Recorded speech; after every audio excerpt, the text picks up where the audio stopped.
বানাচ্ছি ভেন্ডির পোস্ত। এই যে পোস্ত বেটে নিয়েছি, আধা কিলো ভেন্ডি কেটে নিয়েছি, পেঁয়াজ দিচ্ছি, টমেটো দিচ্ছি। এবার পোস্ত ভেন্ডিকে আমি নেড়ে নেব।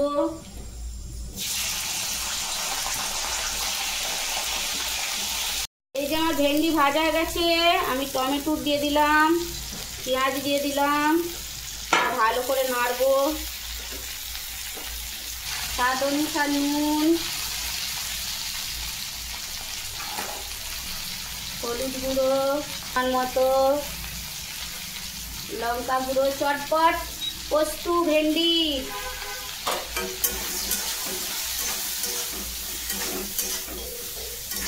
যে পোস্তটা দিয়ে দিলাম, পোস্তটা দিয়ে একটু নেড়ে নেব।